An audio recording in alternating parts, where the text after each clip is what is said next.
Ok.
Bonjour, bonjour.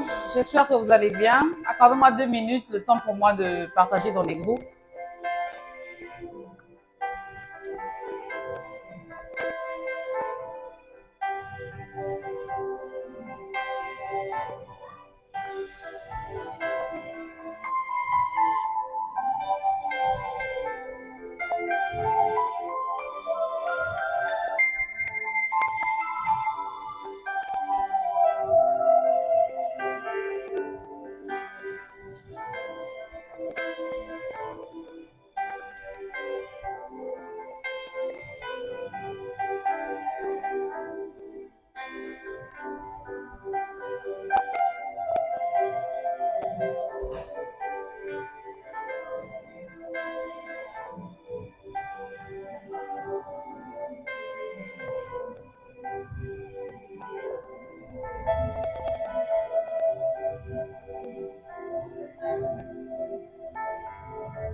Alors, bonjour, bonjour. J'espère que vous allez bien.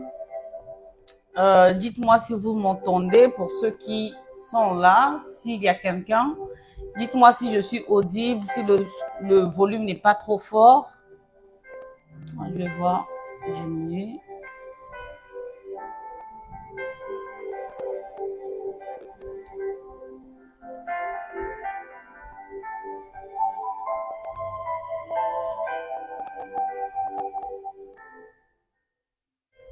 Voilà. Alors, bonjour, bonjour. Bienvenue à tous. J'espère que vous allez bien. Je sais que je suis en avance sur l'heure, mais bon, c'est indépendant de ma volonté. J'ai des obligations auxquelles je dois répondre, donc je suis obligée de faire mon live plus tôt. Je suis Madame Chani Sorel-Koya. Je suis la chargée adjointe de la branche spiritualité. Et aujourd'hui, c'est le premier jeudi du mois, le premier dimanche du mois de juillet. Bon mois de juillet à vous déjà d'ailleurs. Que Dieu vous garde, qu'il vous comble dans vos maisons, qu'il vous accorde vraiment ce que votre cœur désire, que ce mois vous soit vraiment favorable. D'accord? Alors, je suis Chani Sorel Koya, je suis la responsable adjointe de la Bonne Spiritualité. Et ici, chaque premier dimanche du mois, nous faisons l'étude du portrait d'une femme de la Bible, d'accord? Et ce mois, nous allons parler de Rahab, la prostituée. Alors, avant de commencer, je vais présenter brièvement en fait ce que nous faisons sur Femmes Vertueuses, qui nous sommes. Nous sommes en fait un groupe de femmes croyantes qui aspirons à être des femmes vertueuses.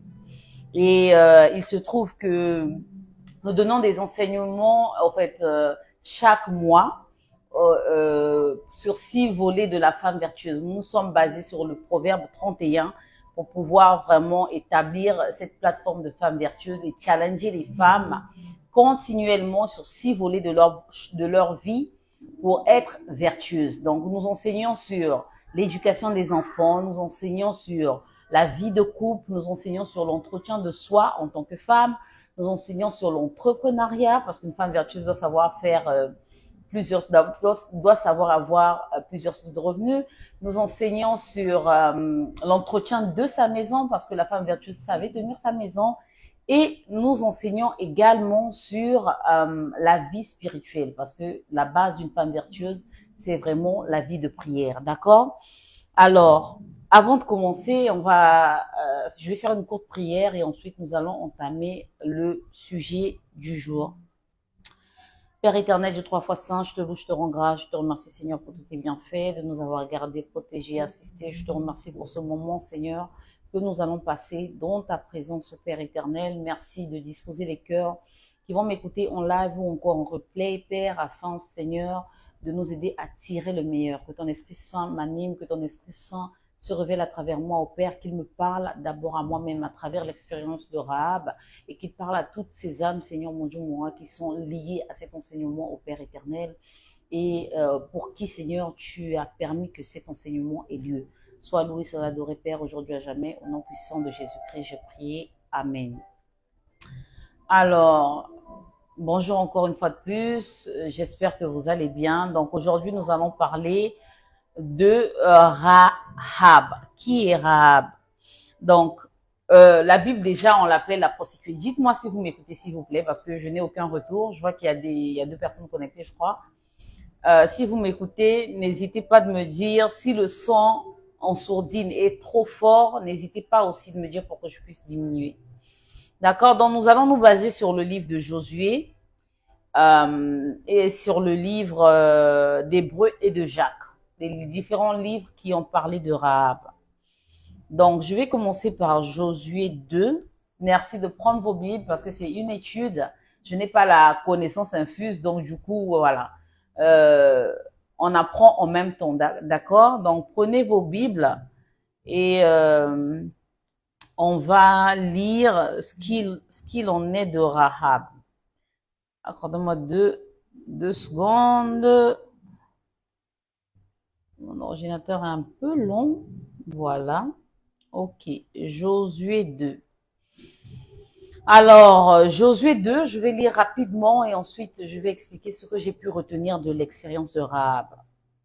Alors, Josué, fils de Nun, fit partir secrètement de Sittim 2 espions, en leur disant, allez examiner le pays et en particulier Jéricho. Ils partirent et ils arrivèrent dans la maison d'une prostituée qui se nommait Rahab. Donc, Josué, c'est celui qui a eu à remplacer Moïse pour diriger le peuple d'Israël. Et donc, il a envoyé ses espions pour pouvoir, voilà, espionner Jéricho, d'accord? Ces espions, quand ils sont allés, ils sont arrivés dans la maison de Rahab. Rahab, c'était qui? C'était une prostituée de renom, pas n'importe quelle prostituée, pas les petites prostituées qu'on voit dans les rues et tout. Non, non, non. C'était une prostituée de renom parce que elle a été reconnue comme telle, d'accord? Donc, quand les étrangers sont arrivés, les Israélites plutôt, quand ils sont arrivés à Jéricho et qu'ils sont rentrés dans la maison de Rahab, qu'est-ce qui s'est passé? On a dit au roi de Jéricho, donc les gens ont entendu que voici les hommes d'entre les enfants d'Israël sont arrivés ici cette nuit pour explorer le pays. C'est tout ce qu'on lui a dit. Et donc, directement, la Bible nous dit, le roi de Jéricho envoya dire à Rahab. Donc, ça veut dire que le roi de Jéricho connaissait Rahab. Donc, c'est pas une prostituée, comme j'ai dit, qui court les rues, mais c'est une prostituée qui est connue par les autorités de son pays. D'accord? Et le roi envoie les gens dire, fais sortir les hommes qui sont venus chez toi, qui sont entrés dans ta maison, car c'est pour explorer tout le pays qu'ils sont venus. D'accord? Donc, c'est un peu comme si le président de la République d'un pays envoie dire à une prostituée qui a reçu des invités ou encore des étrangers, écoute, fais sortir les étrangers là de chez toi parce qu'ils sont venus en espion. Et donc, Rahab, qu'est-ce qu'elle fait? Elle prend les étrangers, elle va les cacher et elle dit aux hommes qui sont venus lui rapporter les dires du roi ou encore du président de son pays. Il est vrai que ces hommes sont arrivés chez moi, mais je ne savais pas d'où ils étaient. Et comme la porte a dû se fermer de nuit, ces hommes sont sortis. J'ignore où ils sont allés. Hâtez-vous de les poursuivre et vous les atteindrez. Elle les avait fait monter sur le toit de chez elle et elles avaient couché sous les tiges de lin. Excusez-moi, j'ai pas précisé. Je suis en train de lire le Semeur, la Bible le Semeur. Donc vous pouvez, voilà, voir une petite différence avec 8 secondes, mais en fait c'est la même chose. Donc Rahab a pris les Israélites, elle a mis sur le toit, elle les a cachés et toutes des choses comme ça. Donc les hommes qui les poursuivaient ont poursuivi dans le vide. D'accord? Et les espions se sont couchés tranquillement. Donc Rahab est montée vers le toit et elle leur a dit. Donc en soi, à la base, Rahab ne savait pas que c'était des Israélites. Donc c'est quand le roi a envoyé ces gens-là pour venir lui dire, écoute, ils sont des espions, qu'elle s'est rendue compte que ce sont des Israélites. Et elle dit, l'Éternel, je le sais, vous a donné ce pays. La terreur que vous inspirez nous a saisis et tous les habitants du pays tremblent devant vous. Car nous avons appris comme à votre sortie d'Égypte, l'Éternel a mis à sec devant vous les eaux de la mer Rouge et comme vous avez traité les deux rois des Amoréens au-delà du Jourdain, Sion et Og, que vous avez dévoués par interdit. Nous l'avons appris et nous avons perdu courage et tous nos esprits sont abattus à votre aspect, car c'est l'Éternel votre Dieu qui est Dieu en haut dans les cieux et en bas sur la terre. Donc, pour dire en soi quoi? Dans sa ville où elle était, elle a entendu parler du Dieu d'Israël. D'accord? Elle n'avait pas encore mis pied en Israël. Elle a juste entendu que le Dieu d'Israël a fait ci, il les a sortis de l'Égypte, il a fait ceci, il a fait cela. Et elle a cru au Dieu d'Israël, malgré son statut de prostituée, oui. Elle a cru au Dieu d'Israël et elle avait la crainte du Dieu d'Israël, même si elle ne le connaissait pas. Du simple fait qu'elle a entendu parler du Dieu d'Israël, ce qui s'est passé, c'est que la crainte de ce Dieu a naquit dans son cœur et elle a reconnu le Dieu d'Israël comme son Seigneur et son Sauveur. Parce qu'elle le dit, votre Dieu, quand elle parlait aux Israélites, elle a dit, votre Dieu, c'est celui qui a créé le ciel et la terre. Donc, elle a reconnu vraiment le Dieu d'Israël comme étant le Dieu suprême. Ça, c'est la première étape. Donc, malgré qu'elle a été prostituée, une prostituée, comme j'ai dit, qui parle n'importe quel jonjou, comme on dit, elle était connue par le président de sa république, par le roi en son temps, d'accord? Elle refuse de coopérer avec l'autorité de son pays au détriment de son pays. Pourquoi? Parce qu'elle est convaincue que les hommes qui sont devant elle, ce sont des oints de Dieu, qui sont appelés par Dieu. On a vu une histoire un peu similaire, l'histoire de Dalila et Samson. Dalila également, elle était avec un homme de Dieu, un oint de Dieu, mais elle n'a pas reconnu la valeur de l'homme avec qui elle était. Et quand son pays, les Philistins, ont décidé de tuer Samson, Dalila a préféré servir son peuple contre, loin de Dieu, que de faire comme Rahab. Et on a vu la fin de Dalila. Delilah, c'est la même chose. On a vu sa fin, elle est morte tous avec tous les Philistins, tout son pays. Voilà, son pays n'a pas été sauvé en tant que tel. Elle non plus, elle n'a pas été sauvée. D'accord?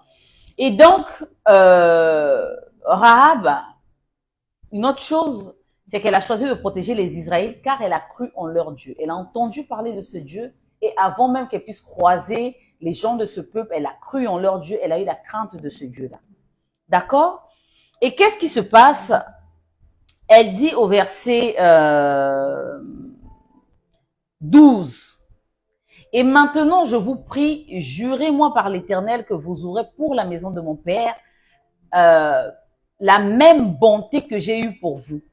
Donnez-moi l'assurance que vous laisserez vivre mon père, ma mère, mes frères, mes sœurs et tout ce qui leur appartiennent et que vous nous sauverez de la mort. » Ces hommes lui répondirent, « Nous sommes prêts à mourir pour vous si vous ne divulguez pas ce qui nous concerne. Et quand l'Éternel nous donnera le pays, nous agirons envers toi avec bonté et fidélité. » Donc, en soi, ensuite, vous pouvez lire, on explique qu'elle a fait descendre la corde et toutes des choses comme ça.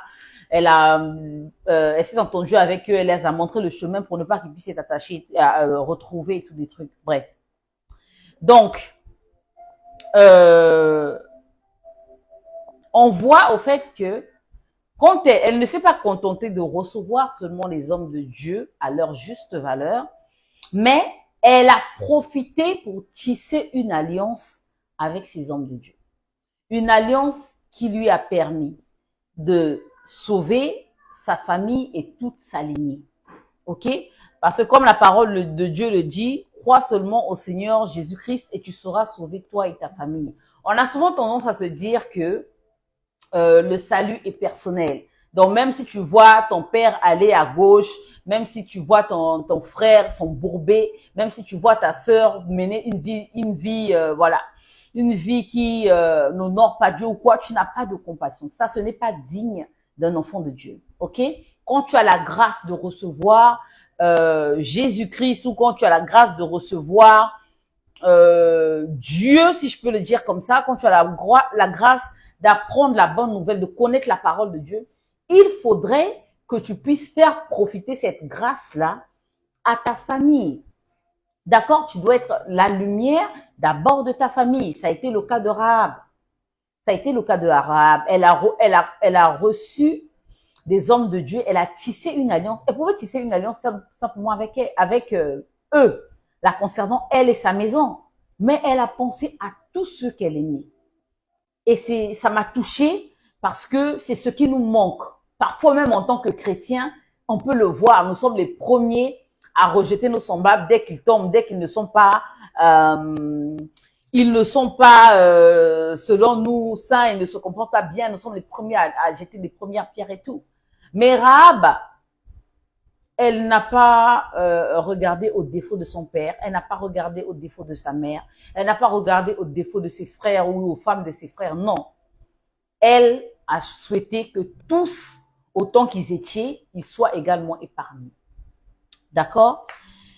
Donc, au verset 22 de Josué 6, la Bible nous dit, Josué est venu avec son armée, ils ont fait tout ce qu'ils avaient à faire et toutes des choses comme ça pour que le mur de Jéricho tombe. En fait, ce que l'Éternel avait prédit était en train d'arriver. Et l'alliance qu'elle a tissée avec les envoyés de Josué, quand ils sont sortis de Jéricho pour repartir dans leur camp, ils ont dit à Josué, voilà, nous avons rencontré Rahab. Ils ont fait le point vraiment à leur leader. Et le leader a promis de garder la vie sauve à Rahab. Et il a tenu sa promesse en tant qu'enfant de Dieu. D'accord?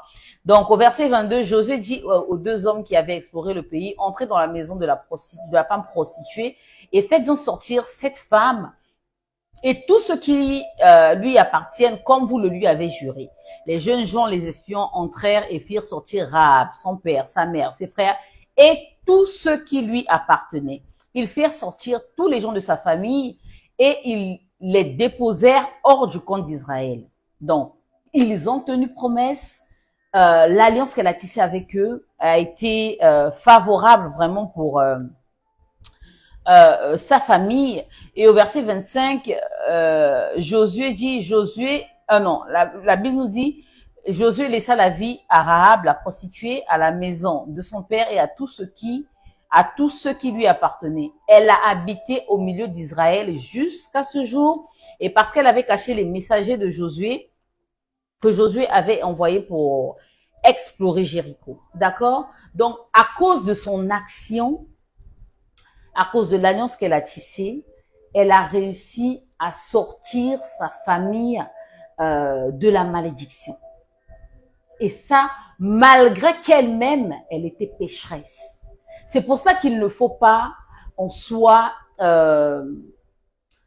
comment je peux dire, se condamner soi-même.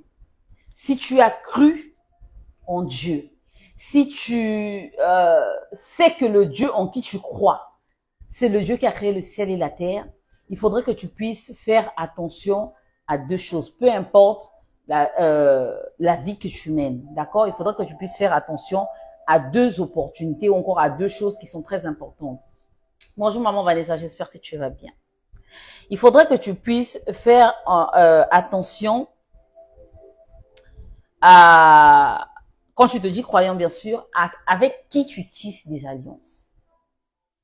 Parce que Rahab a été une fine stratège. Elle a saisi l'opportunité.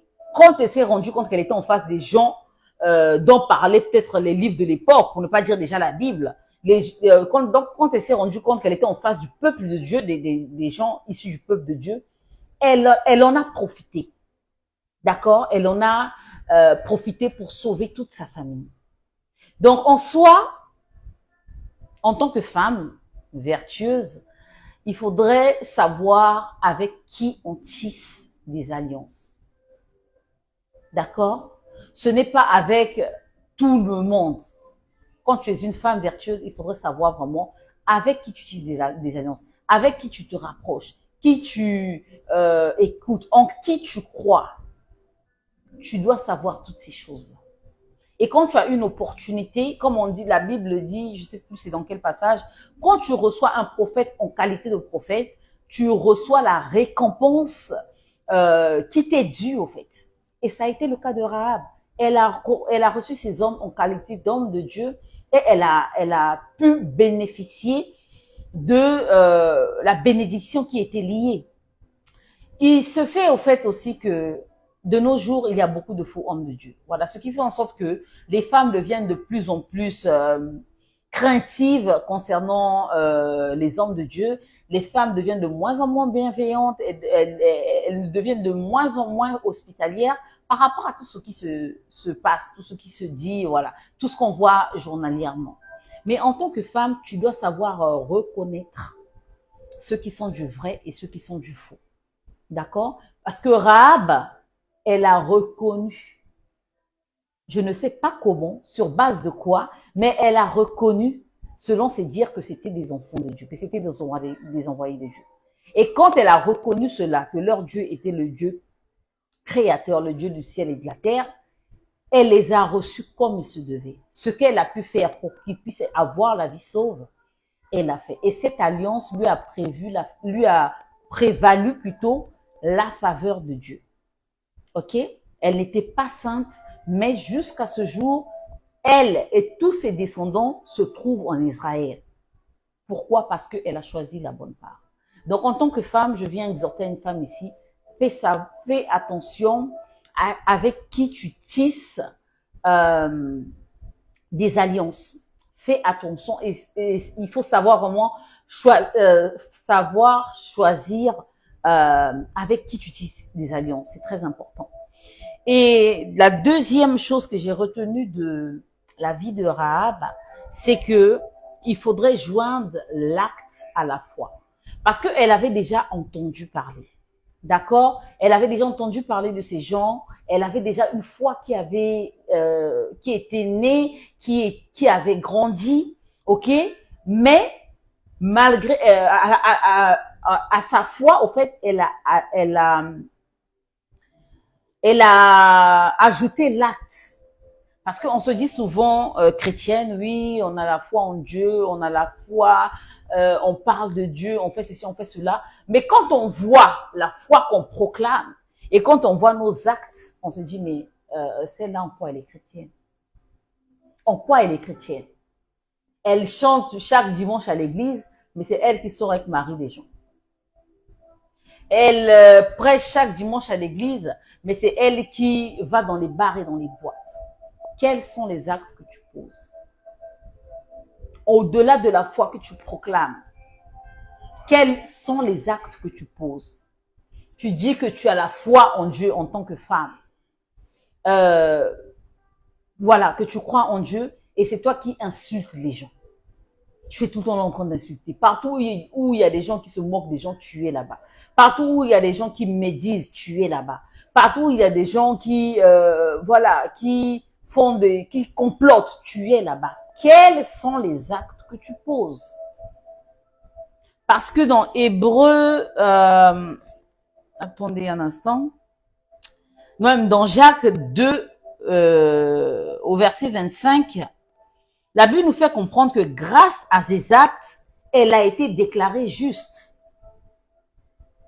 Ok? Donc, être juste, comme je le dis souvent, c'est pas la personne qui est pigée. J'ai déjà fait un enseignement sur ça, c'est qui le juste. Vous pouvez aller voir dans les anciens enseignements, vous saurez c'est qui le juste. Donc, c'est pas la personne qui est sans péché, qui ne fait jamais de faute et toutes des choses comme ça. C'est celle qui joint l'acte, la foi à l'acte. D'accord? Jacques 2, 25 nous dit, Rahab, la prostituée, ne fut-elle pas également justifiée par les œuvres lorsqu'elle reçut les messagers et qu'elle fit partir par un autre chemin? Donc, ce sont ces œuvres, en d'autres termes, ces actes qui lui ont fait comprendre, qui lui ont donné la faveur qu'elle avait. Donc, quels sont les actes que tu poses quand tu en fasses des oins de Dieu? Quels sont les actes que tu poses? Quand même tu en fasses de ton prochain, quels sont les actes que tu poses? C'est très important. Hier à mon réveil, j'ai fait un post sur ma page principale, mon profil, parce que je me suis réveillée vraiment avec cette inspiration. Les lois qui font la vie. C'est-à-dire que ce que tu penses, ça va se matérialiser. Ce que tu dis, ça va arriver. Et ce que tu souhaites aux autres, ça va te revenir. On a souvent tendance à souhaiter tout et ce qu'on veut à ceux qui nous ont fait du mal ou à ceux qu'on n'apprécie pas. Et on pose des actes voilà, envers ces personnes-là qui ne sont pas louables. Qui ne sont pas louables. Et quand tu poses ce genre d'actes, tu auras la rétribution de tes actes. Tu auras la rétribution de tes actes. Aujourd'hui, Rahab est appelée juste. Celle qui était hier une prostituée est appelée juste. Pourquoi? Parce que elle a lié l'œuvre à la foi. Quelles sont tes œuvres? Est-ce que quand on te voit en tant que femme, par ton habillement, on peut dire que celle-là, elle est chrétienne? Est-ce que quand on te voit en tant que femme, par ta manière de parler, on peut dire que celle-là, c'est une croyante? Est-ce que quand on te voit en tant que femme, par les endroits que tu fréquentes, on peut te dire, celle-là, elle se distingue. Assurément, elle prie le Dieu vivant. Quels sont les actes que tu poses? On devrait vraiment, en tant que femme, se poser ce genre de questions. Parce qu'il ne s'agit pas d'aller à l'église chaque dimanche, comme je le dis toujours. Il ne suffit pas d'aller à l'église chaque dimanche, mais il faudrait, comme la parole de Dieu dit, que notre vie soit une exhortation pour ceux qui nous voient, pour ceux qui nous côtoient, pour ceux qui nous observent, que notre vie soit une exhortation. Nous devons lier les actes à notre foi. Donc, vraiment, c'est ce que je voulais partager aujourd'hui. Je ne vais malheureusement pas être plus longue que ça parce que je cours derrière le temps, d'accord? Mais je voulais vraiment que vous puissiez retenir de la vie de Rahab deux choses fondamentales. Quand tu as la foi, tu dois lier les actes. Tes œuvres, en fait, doivent témoigner de ta foi. Attends, je pense que c'est dans, je sais pas si c'est dans Jacques. Tes œuvres doivent parler, ok? Euh, voilà. Jacques 2, 25 que j'ai lu tout à l'heure, au verset 24, la Bible nous dit, vous voyez que l'homme est justifié par les œuvres et non par la foi seulement. Rahab, la prostituée, ne fut-elle pas également justifiée par les œuvres lorsqu'elle reçut les messagers et qu'elle les fit partir par un autre chemin? Comme le corps sans âme est mort, de même, la foi sans les œuvres est morte. Donc, au fait, aller à l'église chaque dimanche, se prévaloir de ce que je crois en Dieu, je suis une chrétienne, et poser des actes qui ne reflètent pas ce que tu dis être, c'est en soi comme si tu étais, c'est comme si ton corps était sans âme, c'est comme si tu étais morte en fait. Tu ne peux pas te dire chrétienne, crier sous tous les toits que tu es chrétienne et poser des actes qui ne glorifient pas le nom de Dieu. Il faudrait vraiment qu'on travaille à cela. Il faudrait vraiment travailler à cela. C'est vraiment très important. Et c'est la base de toute chrétienté. Il faudrait qu'on sorte de cette manière de faire du chrétien de la bouche. Non. La chrétienté, c'est un style de vie. C'est pas aller à l'église chauffer les bancs chaque dimanche. C'est un style de vie. Quand on te voit, on sait que tu es chrétien. Parce que quand tu te dis ambassadeur de Christ, vous savez, quand un ambassadeur, par exemple, du Congo en Côte d'Ivoire, quand tu le vois, tu sais qu'il est ambassadeur du Congo en Côte d'Ivoire. Pourquoi? Parce qu'il a son élément. Même quand, par exemple, moi-même en tant que citoyenne en Côte d'Ivoire, quand je parle, on me reconnaît par mon accent. On sait que je ne suis pas ivoirienne. Même si les Congolais maintenant me disent que ah non, tu es comme une ivoirienne. Mais les Ivoiriens savent que je ne suis pas ivoirienne. Pourquoi? Parce que mon accent définit la nation à laquelle j'appartiens, ma nation d'origine. Et quand tu te dis ambassadeur de Christ, c'est ça. Ta nation d'origine, donc ta manière de parler, tu dois refléter ta nation d'origine. Tu es un représentant du royaume des cieux ici-bas sur terre. Ta manière de t'habiller, quand on te voit, parce que c'est tellement dommage, tu vois les gens le dimanche, ils sont tout couverts et toute la semaine, ils sont dénudés, quoi. Une femme vertueuse ne fait pas ce genre de choses. Une femme croyante ne fait pas ce genre de choses. Quand tu te dis ambassadrice de Christ, quand tu te dis croyante, tu dois joindre à ta foi des actes. Ta vie doit être une exhortation. On ne doit pas te trouver dans les bars, dans les boîtes. Je suis désolée, ça ne marche pas. Ça ne reflète pas une femme du royaume. On ne va pas te retrouver dans des causeries vaines. On ne doit pas te retrouver là où tu t'assois avec des moqueurs. Tu ne dois pas être errante. Je vous ai fait un enseignement aussi sur la femme étrangère. Tout y est. Et tout est relié. Dans la parole de Dieu, tout est relié. Donc vraiment, deux choses à retenir encore. Je fais un récapitulatif rapide de la vie de Rahab. Joindre à sa foi des actes concrets, des œuvres. D'accord? Si Dieu t'appelait à quelque chose, n'hésite pas de le faire. N'aie pas honte du regard des autres.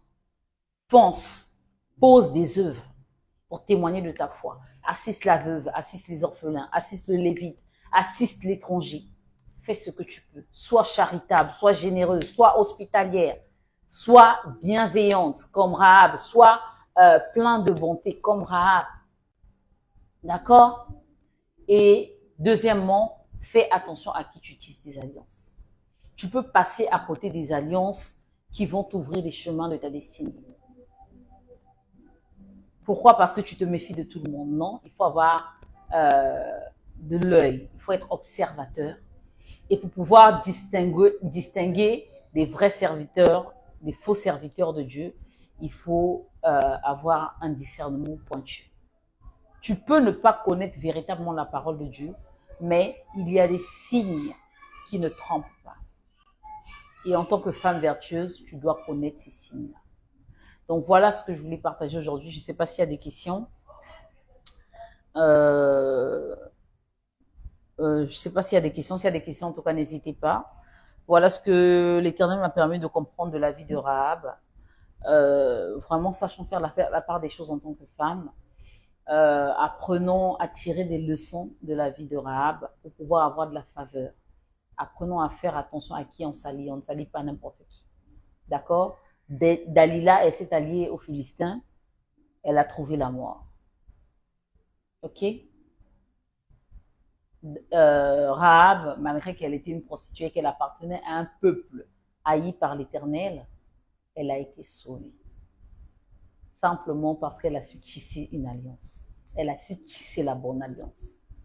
Donc vraiment, apprenons à tisser les bonnes alliances et apprenons à joindre à notre foi des actes qui témoignent de ce que nous sommes véritablement des enfants de Dieu. Ok? Donc, je vois qu'il n'y a pas de questions. Je vais faire ma prière et ensuite vous laisser. Père éternel, Dieu trois fois saint, je te loue, je te rends grâce, je te remercie Seigneur pour ce moment passé dans ta présence. Je te remercie pour tout ce que tu me permets d'apprendre continuellement à travers l'étude du portrait des femmes bibliques. Merci pour l'enseignement sur Rahab. Merci de ce que tu nous aides, Père éternel, à joindre à notre foi des œuvres saines, des œuvres palpables, des œuvres qui glorifient ton nom. De façon à ce qu'à travers nous, à travers notre vie, au Père éternel, les gens aient envie de te servir. Afin qu'à travers notre vie, Seigneur, des gens louent ton nom, des gens te glorifient davantage, au Père éternel.